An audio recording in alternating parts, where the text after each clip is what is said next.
Welcome back, Shalligators. First things first, I got my makeup done. My foundation does not match the rest of my body. We're going with it.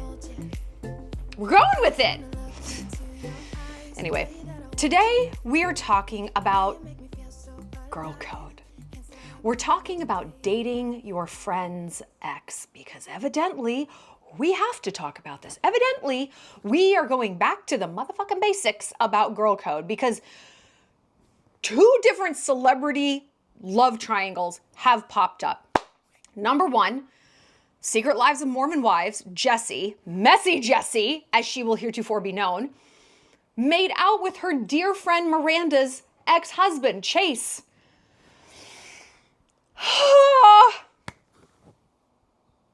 Jesse, how did you blow the lead that you had? How did you blow being in everyone's good graces after you're divorcing the animatronic hedgehog, after you want to call her daddy and spill the tea about how psychotic and abusive he is? We were all like, Jesse, yay, go be a host, slut era. No more plastic surgery, but lots of dick. We didn't mean your best friends, for God's sakes. And we know that this is true because she sent Miranda flowers with this big old apology note. And we know that happened because Miranda posted it and said basically, her friend group is a waiting room for her ex-husband because this is not the first time. We'll get into the lore. But then another couple popped up. Amanda Batula and West Wilson from Summer House. I don't watch Summer House. I didn't even enjoy having a summer house in the Hamptons when I lived in New York. The last thing I want to do is watch other people do it. Also, I don't particularly like Paige DeSorbo. I'll tell you why in a minute. I have my own stories. But so Amanda was married to this dude, Kyle, from the show. You shouldn't be married and sharing a house for the summer. That's actually pretty pathetic. And then West was dating Ciara, or is it Sierra? I'm going to call her Sierra. Sorry. And then those couples broke up and Amanda and West linked up. Now, hold on. Am I being hasty casting judgment? I cast judgment all the time. Never really asked myself if I was being hasty. I just enjoy doing it. But there are some pros and cons. There are some points and some counterpoints to dating your friend's ex. Are you a monster for doing this? Are these people truly the villain? I say yes, but listen, we're going to walk you through if you are on both sides of this equation. If you are the messy Jesse, if you are the Amanda, and if you're Miranda or Sierra, who's like, really? In New York City, you couldn't find one guy who isn't my ex. In Salt Lake City, you couldn't find one guy who I haven't been married to. Really? Really? But some things are not quite as straightforward as they seem. So I'm gonna walk you through this. But before we do, we got a quick word from today's sponsor. Oh, don't mind me. I'm just raiding my closet, trying to find a pair of shoes that are stylish, eco-friendly, and oh yeah, what's the last one? Comfortable. So far, this is close as I've gotten. Did I take these off of Jesus? I don't know. Perfect if I want to start a cult. How are we still sacrificing our feet for the sake of being stylish, ladies? Well, there's a brand that doesn't make you choose, and it is Vivaya. I am a big customer of Vivaya. They are such wonderful eco-tech fabrics. Vivaya is taking over social media and my closet for a reason. They have perfected the balance between eco-tech, comfort, and style. Check out these shoes. Okay, look at these. First of all, they're machine washable because I do be a girl who's spilling things. They are foldable. If you're a city girl, you know that you have to have like walking flats between the subway and the Uber and whatever. And I don't know about you, but where my feet always start to hurt is not necessarily the toe, it's the heel. I don't know why, but they have an updated heel cushion in Vivaya shoes. It's like memory foam. It's so nice. This isn't gonna make you feel like your Achilles is about to snap. These are so comfortable. You can truly wear these on like a 20,000 step day. But hold on. They're customizable. Look at these little detachable bows. Can you die? So you can go from like office girly, sensible girly to whimsical AF. And these come in different colors. How is this possible? I don't know. I don't know how really anything works. But my absolute favorite style, this is now my second pair of them because I have worn the other ones out, is this step-in sneaker. I do not know why, but some days I'm like, I cannot bend down to put my shoes on. Don't make me do it. Look at how cute these are. They're wonderful for travel, very, very light, also machine washable, and they kind of go with everything, right? I mean, I could wear them with this dress, but I'm probably gonna wear them with something a little bit sportier to make it look like I'm an athlete. but I'm not. So no matter which style you choose, Vivaya is going to make you a style and comfort chameleon. Plus, like I said, this is sustainable. This is good for the earth. You can feel good and you can look good wearing Vivaya. Well, listen, girls, click the link below. Get 12% off the first 3 days that this ad airs and 10% off after that. So don't sleep. Shop now, shop soon, shop off. Okay, so here's a little bit of the back lore with Miranda and Chase. Chase was like low-key why Taylor Frankie Paul, thrower of stools, not mother of dragons, mother of stools, got divorced. Like they were all part of this swinging thing. Him and Taylor like caught feelings. So that was like friend number one of Miranda, because Miranda and Taylor were best friends. And Chase just body rolled, just vaping and body rolling. I said before, I'll say it a million times. This man looks in the mirror, he sees LL Cool J. He sees the suavest black man who's ever existed. And maybe on a day where there's more clarity, he still sees Justin Bieber. Okay? He is the worst. And I think just because he's tall, I don't think these women can get a sense of how unattractive he is. So I think it's good that he's on a TV show. It's like, oh, that's his face. We couldn't see it. We were kind of looking up. We could only see like angles. Now you can see it. It's vape face. I don't know what else to call it. It's just like, he just makes himself look like trashy and low class. Stop, fucking your ex-wife's friends. Stop doing that. And Miranda had always been like remarkably cool with Chase's new girlfriends. Like there was this chick, Kate, he was dating that she's like, I love Kate. We're so close. Happy Chase is with her. And they're still married, by the way. Like they are not yet actually divorced. So that just adds a massive layer of messiness.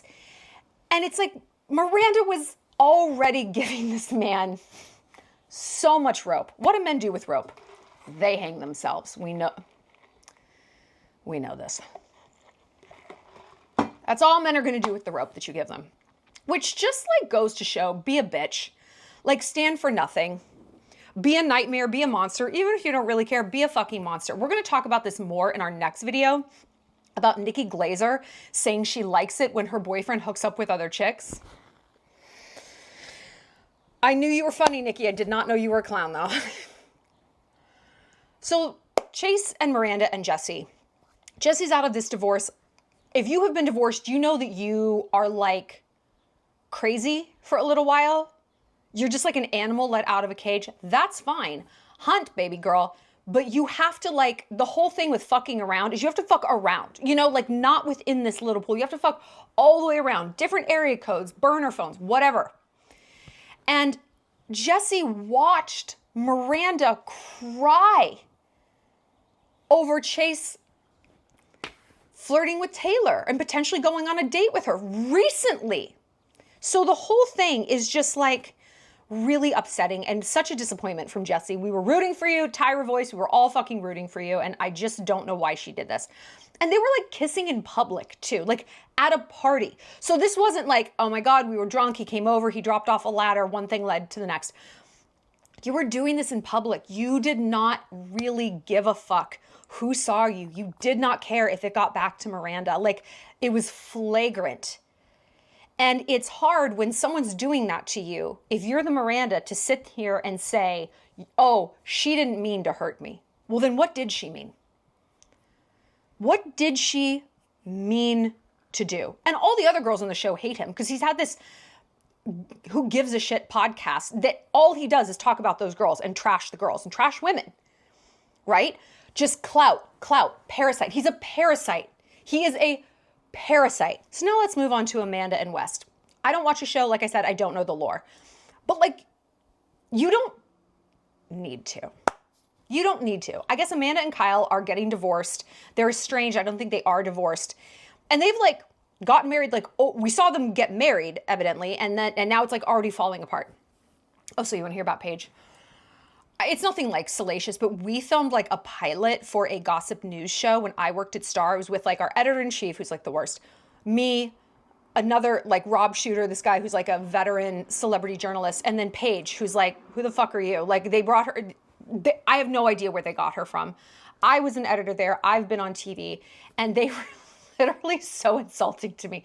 They're like, so Paige is the pretty one, and Shallon, you're the funny one. I was like, excuse me?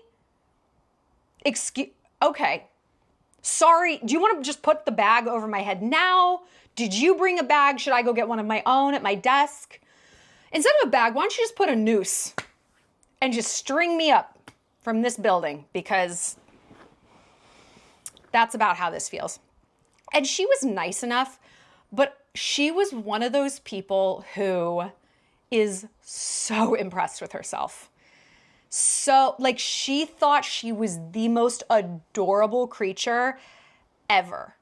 And she's very cute, but she's like, it's hard to explain, but she's one of those girls who like was calling her parents by their first name. Like, Ron and Leslie, I gotta call Ron. You know, it's like they think that's like, whoa, I'm wacky. Yeah, like harmless enough, and she's done well, and she is funny. Whenever I watch her, I see stuff, I was like, oh, she is funny, but she was just very, yeah, just very pleased with herself. Bon chance, mon ami, like good for you, I guess. I teach women to be pleased with themselves and to be confident. And maybe if a producer hadn't said, she's the pretty one and you're miscellaneous, you're the equivalent of like the fucking Hufflepuff around here, maybe I wouldn't feel the same way. Or maybe if the show had gone ahead and it's like, I don't have a tail. There's not hair growing out of my ears. Anyway, good for her. She's done really well. Oh, and Hannah Berner, hilarious. I've been at events with her. So cool. Hilarious. Love. Anyway, I guess West and Amanda are dating. And Sierra was actually on the red carpet interviewing at the Euphoria premiere. Did you guys watch Euphoria season 3? I've heard it's horrible. I've heard it's like a bizarre Looney Tunes, fever dream, Breaking Bad, mishmash. Horrible. Is there even sex in it? If there's sex in it, I'll watch it.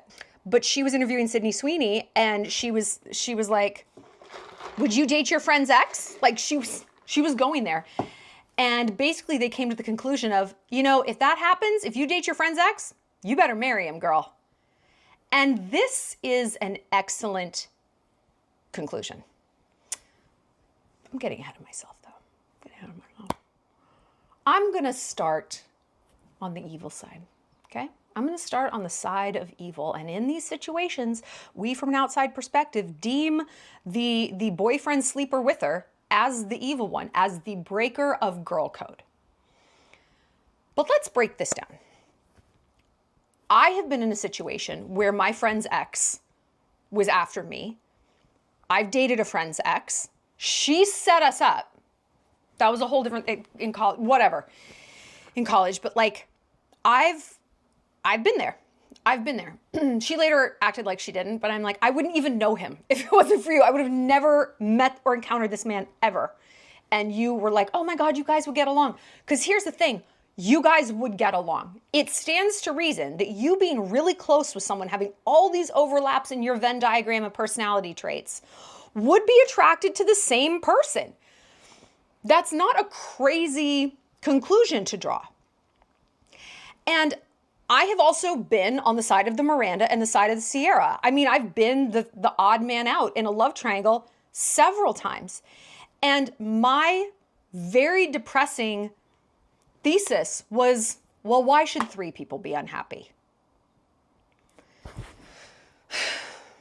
I can't have him. I mean, that was a situation in my triangles. Like, I wanted him, but he wanted her. And it's like, I could raise a stink about this and try to separate them and get everyone against her or him. Who wins there? I still don't have him. And now 3 people are unhappy. And now there's a very good chance that friendship is completely done because I'm so fucking mad at her, but she's probably also mad at me. I don't want someone who's keeping me from a man that I like. If she's not going to have him, well, why can't I? Like, sometimes that's just the way the cookie crumbles, girl. Why should 3 people be unhappy? And he is never getting back together with the one who's like, you can't date. Like, no. And it just sucks. Like, don't expect that loyalty from men. You're never going to get it. They don't care. There is no loyalty. Like, I've dated teammates in the NHL. I've dated like Yes, like you think, oh, they would never do that to their teammate, their friend. Yes, they would. Yes, they would. If they want a woman, they will run through a brick wall. Look what Henry VIII did to get Anne Boleyn. They will do whatever they have to. So you think like, I mean, sometimes life just isn't fair. And sometimes this is how things go. And especially if you are in a small ecosystem. When I was pretty new to Bozeman. Well, I wasn't new to Bozeman. I was new to being thin. I was new to being thin in Bozeman. And so I was like in this whole different like mindset.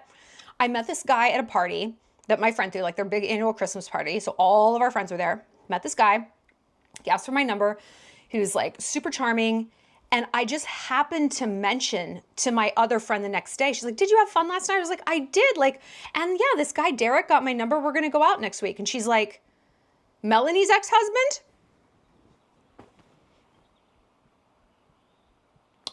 I jerked the car. We almost went off the road. I was like, no. Like, you cannot be serious. And Melanie was like, she was like a second tier friend. She wasn't like a bestie, but I knew her and all of our friends were intermingled, right? We were all in the same friend group. And I talked to other girls in the friend group. I'm like, I am horrified. And they were all like nonplussed about it. They're like, I mean, it's a small town, you know, and that's her ex-husband. I'm like, you're hearing ex, I'm hearing husband. That's the difference. You're hearing, well, ex, I'm hearing husband. And this is the thing. Some people hear ex and some people hear boyfriend. Well, it's my ex-wife's friend. They don't care.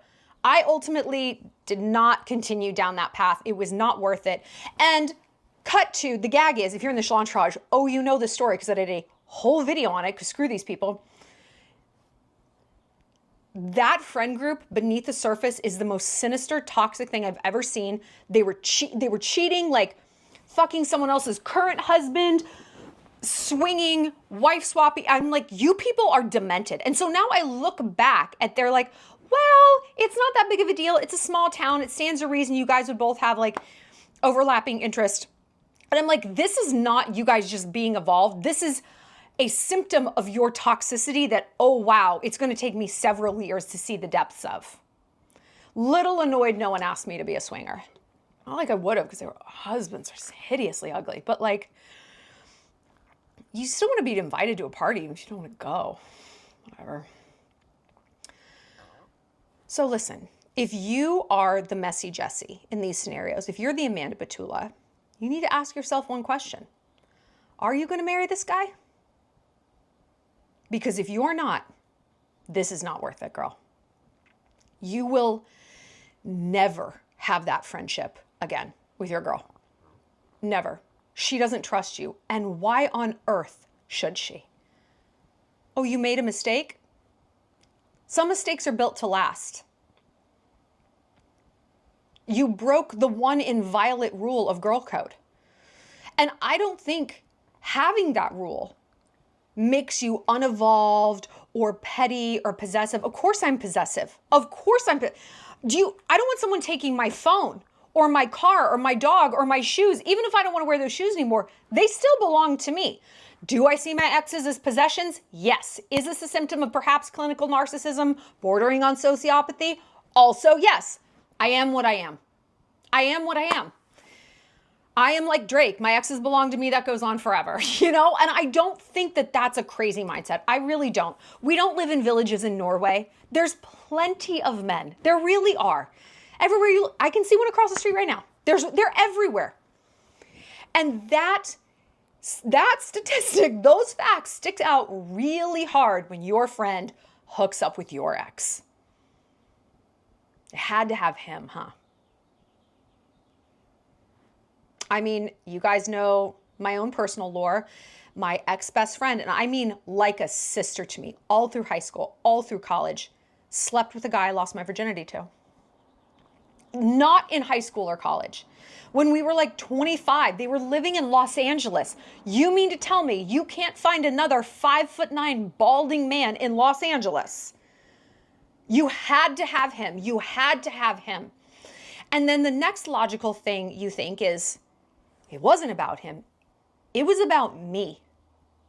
What if this was about me? What if this wasn't, I truly cannot resist this nebbish little thumb of a man.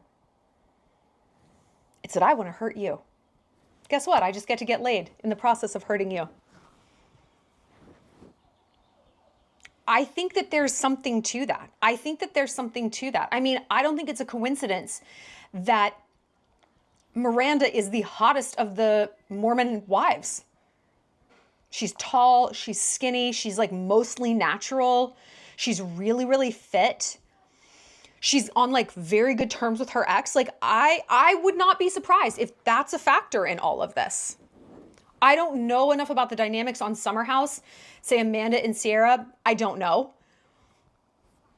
But when these things happen to us, how do you not take it personally? It's like, but he was my person. You literally took something personal. So I'm going to take it personally. That's why we're here arguing about this, you crazy bitch. So what do you do if you're the Miranda? If you're the Sierra, sorry. I mean, Erica Barden is dead to me. I don't forgive, and I sure as hell don't forget. If you do that, how could I possibly consider you a friend? If I don't deem that the actions of an enemy, good God, where is the line? Where is the line? And this is the thing, like, society is always going to tell us that wherever our fence line is, stupid. No, you're being petty, small-minded, blah, blah, blah, blah. You are allowed to draw your fence line wherever you feel comfortable. Wherever you feel comfortable. There will be consequences to this, as with everything. If you make that fence a little too broad, give that man a little too much rope. We're going to talk about this with the Nikki Glaser thing more. If you make it too rigid, that's going to do the same thing. Like you are allowed to say, I don't forgive you. That was actually an ender. And I've had conversations like this recently with various people where what they did or said, they didn't think it was so bad. It wouldn't have hurt their feelings. I said, well, it hurt mine. Gosh, you're really sensitive. And I'd like to stay that way. Just when I was getting my makeup done, the girl was like, gah, gah, gah, gah, gah. I have never felt such a heavy hand. I get my makeup done all the time. You can't tell, but like she was poking into my eyeball, and to the point that I was like flinching. And I'm a pretty tough cookie. Hi, Piper. Hi, puppy dog. And she's like, oh, you're really sensitive. Not, oh, I'm sorry. It's you're sensitive.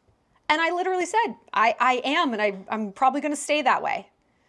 Like, back the fuck up off me. Don't shame me for my boundaries, for my line in the sand. And, you know, with relationships, people are always going to, in some sense or another, tell you to keep sweet, keep the peace, you know, let it go. Jesse's going through a really hard time. So is Amanda. Both of them are like estranged from their husbands and not divorced. And they reach for the very easy low-hanging fruit. Whoever's in their immediate orbit. Again, go be a hoe, but you need to put your back into it. You need to earn it. You need to earn it. It's like men who are cheating on Tinder. Bitch, you get your ass on a Spirit airline flight to a stupid conference in Ann Arbor, Michigan, okay? And you cheat with someone there. You earn it. You hunt. You want to cheat and you just want to be fed? Pathetic. Pathetic. And to me, that's part of why I don't forgive. Like, I have seen the real you. I have seen how, above all things, you are lazy.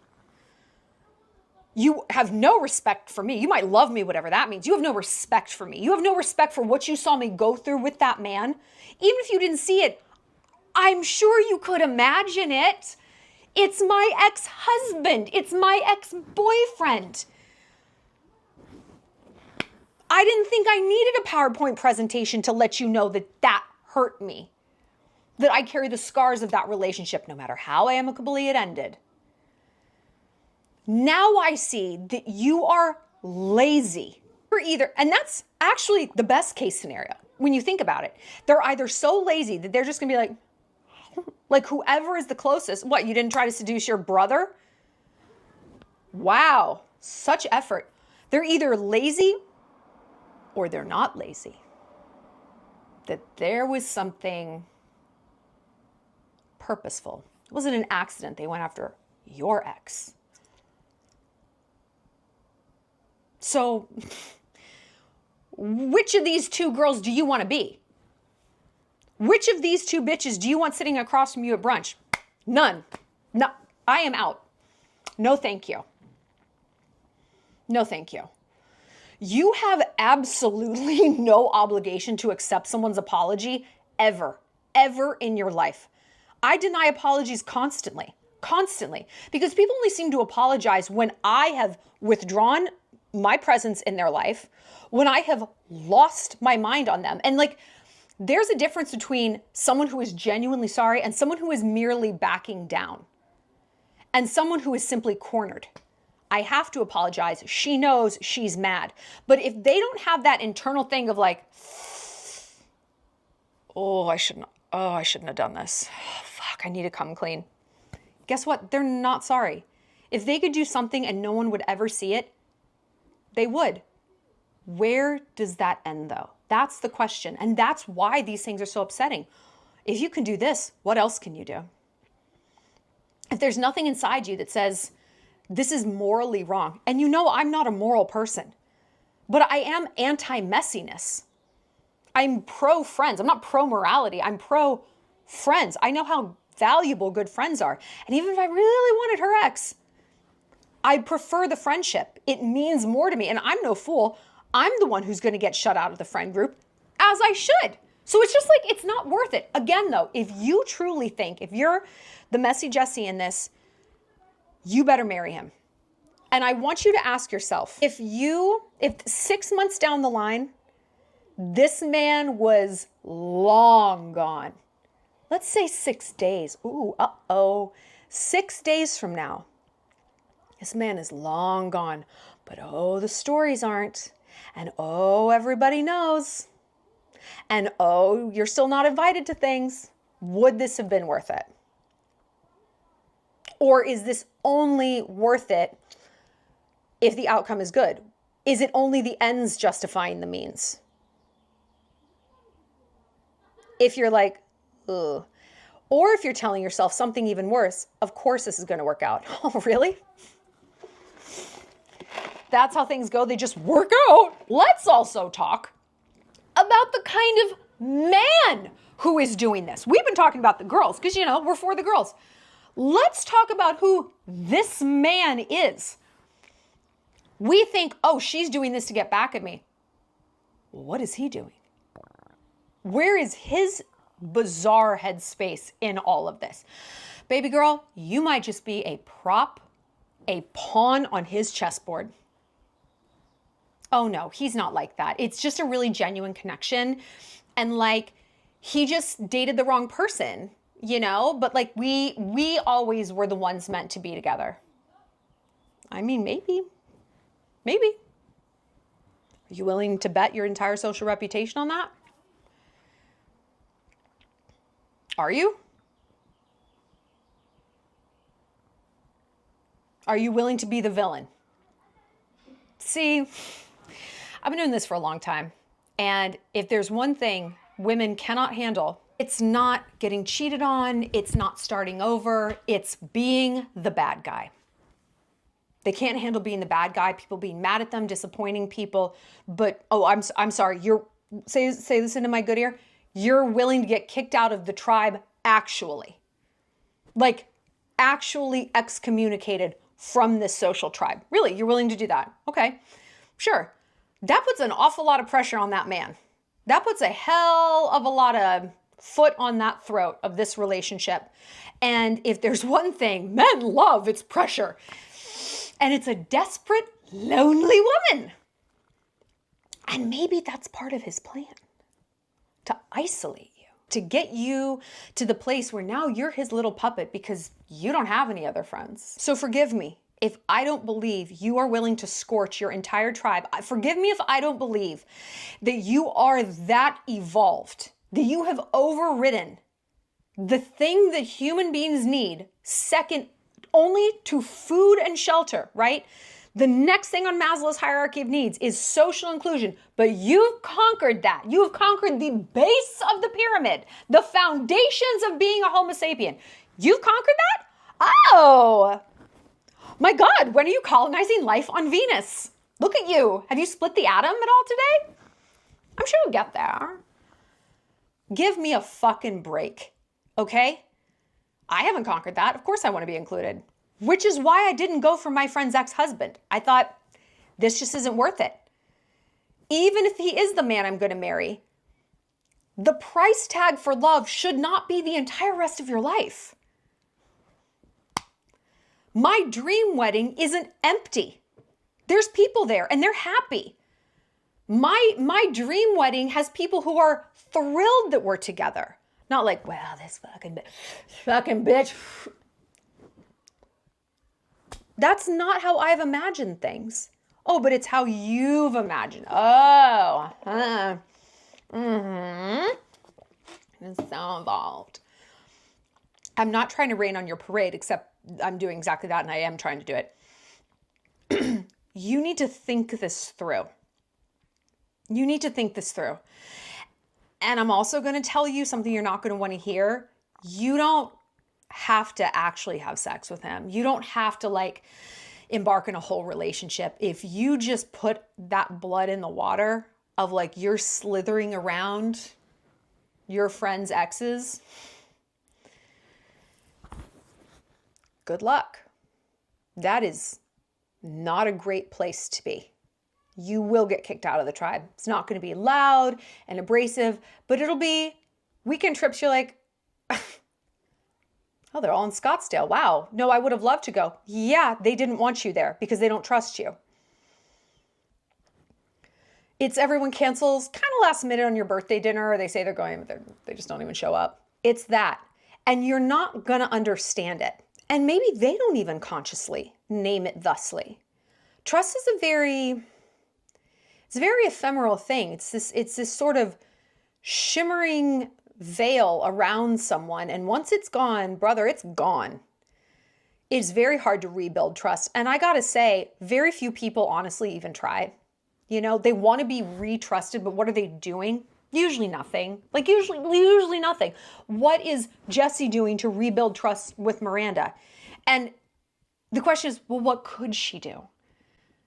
What could she do? Because when you are trying to fuck your friend's ex, the only thing you can do to show that you're not going to do that is to not do that. You know what I mean? So listen, we will wrap this up with one simple warning. Beware.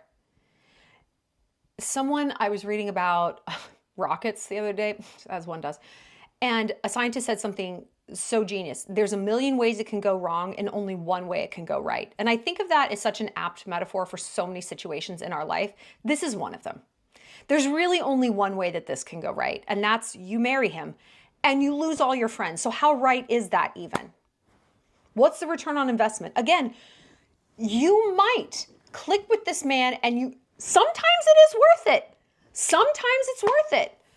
There have definitely been men that I loved where I was like, if the whole world was like, no, I honestly wouldn't care. I love him. He loves me. He didn't love me.